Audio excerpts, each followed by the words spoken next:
नमस्कार दोस्तों।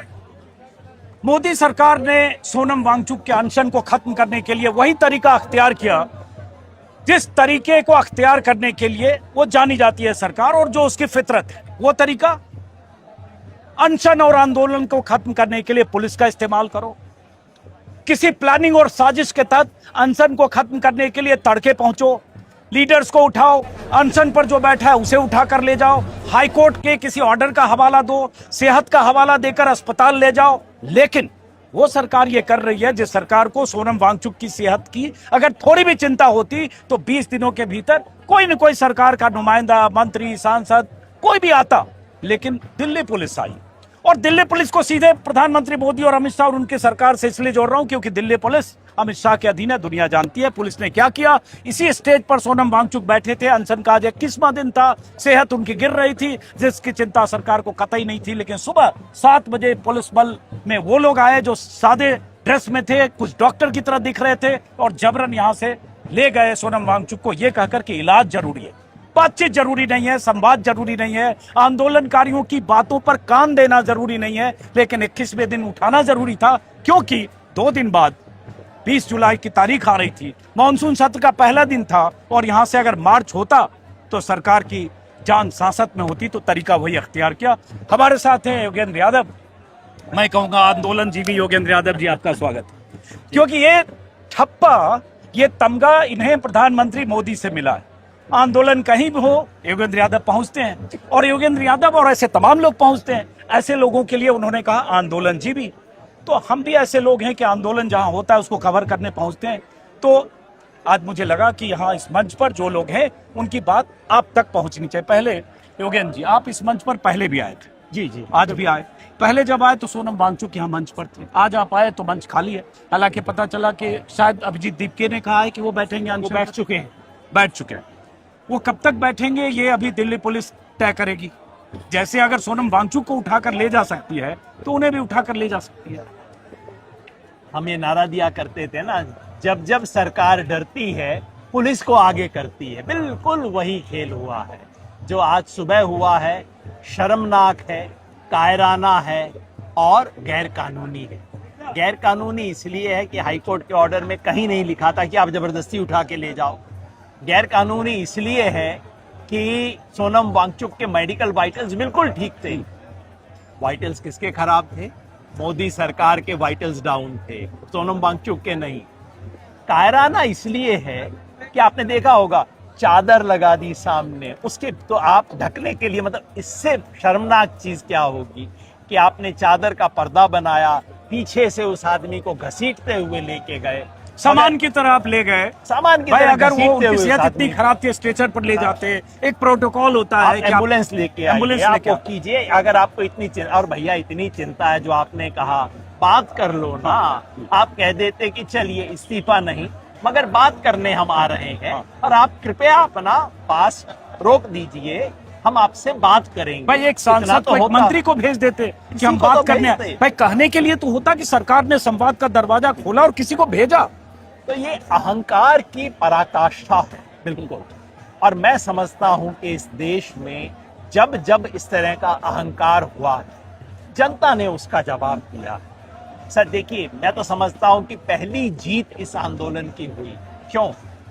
जब ये यहाँ पे मोर्चा लगा, लोगों ने क्या कहा? सरकार से साठगांठ है, देखो इनको ऐसा अच्छा ट्रीटमेंट मिल रहा है, इनको तो दामाद की तरह रखा हुआ है, देखो ये मंच कभी खुलता नहीं है, इनके लिए है। क्या सरकार, मैं कहता था भैया बीजेपी की रणनीति है। रणनीति क्या थी कि 10 दिन बैठने दो, 10 दिन में हवा अपने आप निकल जाएगी, पब्लिक आएगी नहीं, मीडिया दिखाएगा नहीं, भूख हड़ताल 10 दिन से ज्यादा चलेगी नहीं, सब कुछ फिजल आउट हो जाएगा, सांप भी मर जाएगा और लाठी भी नहीं टूटेगी। लेकिन सोनम वांगचुक, भाई मैं दाद देता हूं, ये आदमी किसी दूसरी मिट्टी का बना, 20 दिन तक। और ये ऐसे वैसे वाले फास्ट नहीं जो दुनिया किया करती है, सच्चे गांधी वाली स्पिरिट वाले फास्ट, उस तरह से किया उस आदमी ने, जिसने इसको एक बदलाव किया। इस विश्वास के साथ सोनम वांगचुक ने किया कि जिससे आंदोलन की हवा नहीं निकली, पूरे देश में एक हवा चल निकली सोनम वांगचुक ने जो किया उसकी मदद से। तो मैं समझता हूँ सोनम वांगचुक को दाद देनी चाहिए। और आज सरकार को मजबूर होना पड़ा, इसका साफ मतलब है कि सरकार को अपनी हार कबूल करनी पड़ी। जो तिकड़म थी, जो सॉफ्ट तिकड़म सरकार के मन में थी, सॉफ्ट तिकड़म से काम नहीं चला। अब सॉरी, मैं सवाल ये पूछ रहा हूँ कि अब यहाँ से क्या दिशा दिख रही है भाई? सरकार का सरदर्द सबसे बड़ा ये था कि कहीं ऐसे विपक्षी दल के लोग आ जाएं, सैकड़ों नहीं हजारों लोग आ जाएं, उनकी अपीलों का जो असर हो रहा था, सेहत को लेकर फिक्रमंद थे देश में, और अगर यहाँ से निकले तो क्या होगा। लेकिन अब तो सोनम को ले जा चुके, और दिल्ली पुलिस का जो इरादा है, जो बयान है कि यहाँ से प्रदर्शनकारी जंतर मंतर को खाली करें, तो अब हथकंडे वो और अख्तियार कर सकते हैं। शनिवार और कल रविवार है, सोमवार के पहले। कोई शक नहीं, ये जो सोनम वांगचुक के साथ किया गया है, मुझे लगता है अगले 24 घंटे में, 36 घंटे में वही इन सब के साथ किया जाएगा। जो पुलिस के स्टैंडर्ड हथकंडे होते हैं, 500 पुलिस वाले आ जाएंगे, 30 बस लेके आएंगे, पकड़ेंगे, धरपकड़ के करेंगे, किसी को 50 किलोमीटर दूर छोड़ेंगे गाजियाबाद के पार, किसी को कहीं छोड़ेंगे, बिल्कुल ये करेंगे। लेकिन आज की इस बात से और जो रिएक्शन आया है उससे साबित हो गया है, आप एक सोनम वांगचुक का अनशन तोड़वाइए इलीगल तरीके से, तो सिर्फ दिपके ही नहीं बैठेगा, दिपके तो बैठ गया है, देश में 1 लाख लोग अनशन पे बैठ जाएंगे।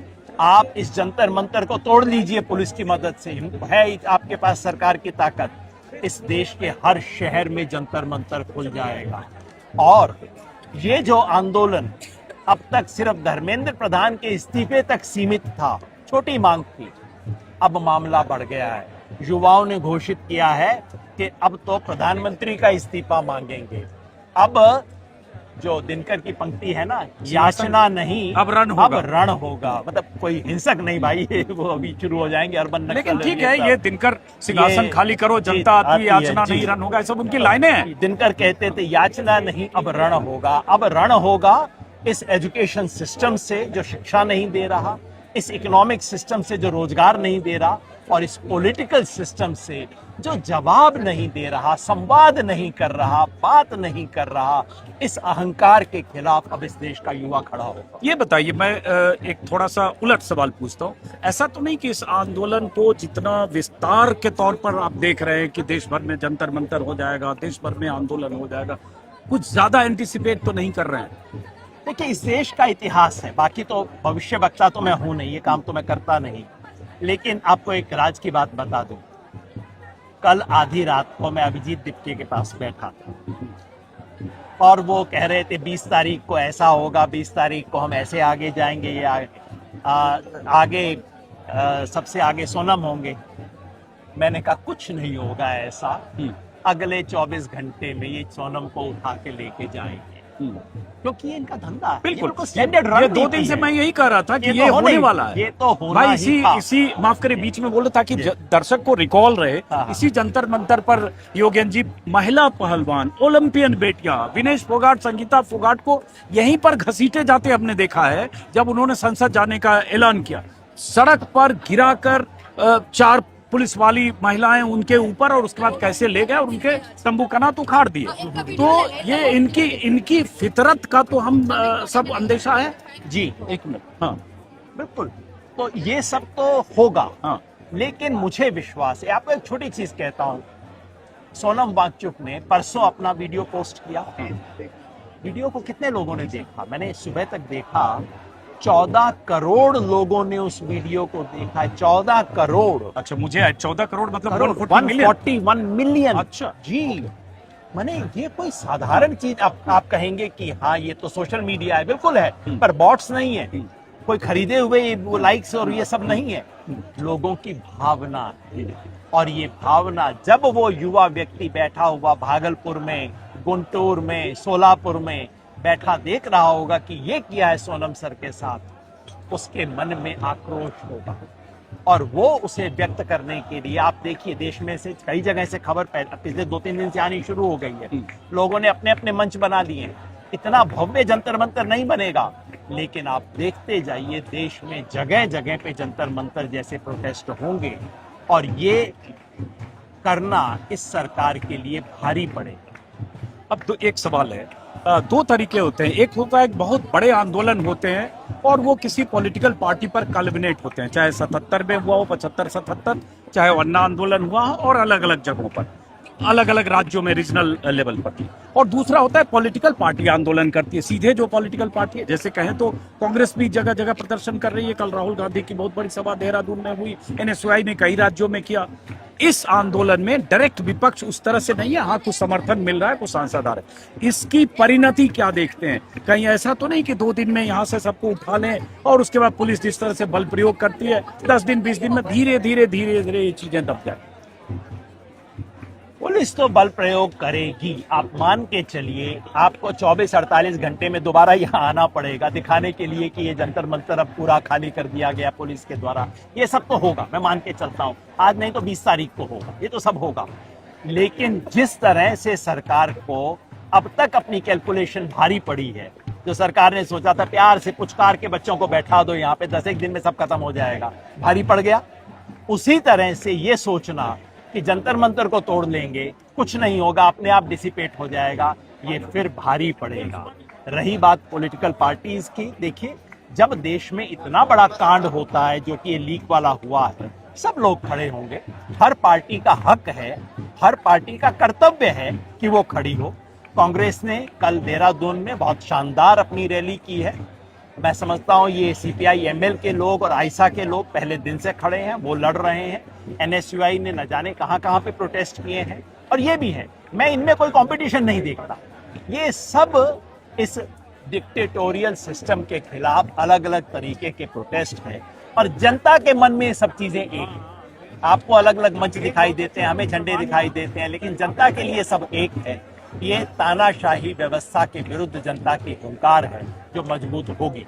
एक आखिरी सवाल है योगेंद्र जी, जो सरकार है, जो सरकार का रवैया है, जो फितरत है, वो आप जानते हैं। हमने जगदीश सिंह डल्लेवाल को देखा, वहां महीनों तक बैठे रहे अनशन में, तबीयत खराब हुई, मरनासन हो गए ऑलमोस्ट, और उसके बाद वो आंदोलन एक तरह से किस तरह से खत्म हुआ, ऐसे ही पुलिस पहुंची उठा के ले गई। पहलवान के आंदोलन की बात करें, हाँ एक किसानों का आंदोलन 13 महीने का सफल आंदोलन था, जिसके सामने घुटने टेकने पड़े, प्रधानमंत्री मोदी को कहना पड़ा मेरी तपस्या में कोई कमी रह गई। लेकिन उसके बाद 12 सालों में बहुत सारे आंदोलन ने दम तोड़ दिया। सरकार की जिद कहें, सरकार की दमनकारी नीति कहें, तो इस आंदोलन के लिए बहुत बड़ी चुनौती है तब तक जब तक विपक्ष और विपक्षी दलों की ताकत एक जगह यूनिफाइड होकर पूरे देश में आंदोलन की शक्ति न ले। क्या ऐसा नहीं लगता? चुनौती है, इसमें कोई संदेह नहीं। फितरत आप बिल्कुल ठीक बता रहे हो। फितरत अधिनायकवादी सरकार की है, अहंकार से डूबी हुई सरकार की है। जल्दी से मानेंगे नहीं, 20 दिन में बात करने नहीं आए तो क्या करेंगे? इस्तीफा कहां से इस्तीफा कहां से होगा? बिल्कुल सही बात है। आंदोलन को एक अलग स्तर पे लेके जाना होगा। लेकिन जिस तरह से किसान ने लड़के मोदी जी के घुटने टिकाए, मैं समझता हूं जो काम किसान ने किया, अब चुनौती है कि जवान को भी ये काम करना होगा। और हाँ, उसके लिए तमाम ताकतों को एक साथ आना होगा। अपने झंडे छोड़ के, अपने लेटर हेड का आग्रह छोड़ के, अपने नामों का आग्रह छोड़ के सबको एक साथ आना होगा। और मुझे विश्वास है कई बार जो काम व्यक्ति नहीं करते, इतिहास वो काम करवा देता है। मुझे उम्मीद है कि ऐसा होगा। आखिरी सवाल थोड़ा अप्रिय है। बीजेपी के समर्थक जितने हैं वो कह रहे हैं ये वो आंदोलन जीवी है जो कहीं भी आंदोलन होता है दिखते हैं, चाहे योगेंद्र यादव हो, स्वरा भास्कर हो, वृंदा करात हो, 1 दर्जन 2 दर्जन 4 दर्जन नाम नहीं लूंगा, लेकिन सब तो जंतर मंतर पर साल भर में 10 आंदोलन में ये सब आते हैं। ये भी हैं 10-20 दिन 1 महीने का ये होगा यूफोरिया, उसके बाद कोई बहुत मतलब नहीं रह जाएगा। मैं कहता हूं कि चलिए, ये कहते हैं हर आंदोलन में जाते हैं, हर जगह लाठी खाते हैं, कम से कम ये तो नहीं कहते हर कुर्सी को पकड़ते हैं, हर जूते को चाटते हैं, ये तो नहीं करते ना। इसीलिए सर उठा के कहता हूं, हाँ हैं, संघर्ष करते हैं, सत्ता के विरुद्ध संघर्ष करते हैं। जब इससे पहले वाले थे उनके विरुद्ध भी किया था, आज वालों के खिलाफ भी किया है। और मैं सर उठा के कहता हूं ये लोकतंत्र की परिभाषा है। और अगर मेरे जैसे लोगों के जाने और आने से आंदोलन बनने और बिगड़ने होते तो कुछ नहीं होता। किसान आंदोलन मेरे खड़े होने से नहीं बना था, किसानों के खड़े होने से बना था। और ये आंदोलन इन सब जवानों के आधार पर है। हमारा रोल तो बहुत छोटा सा है, उससे फालतू में कुछ नहीं है। चलिए, बहुत बहुत शुक्रिया योगेंद्र जी।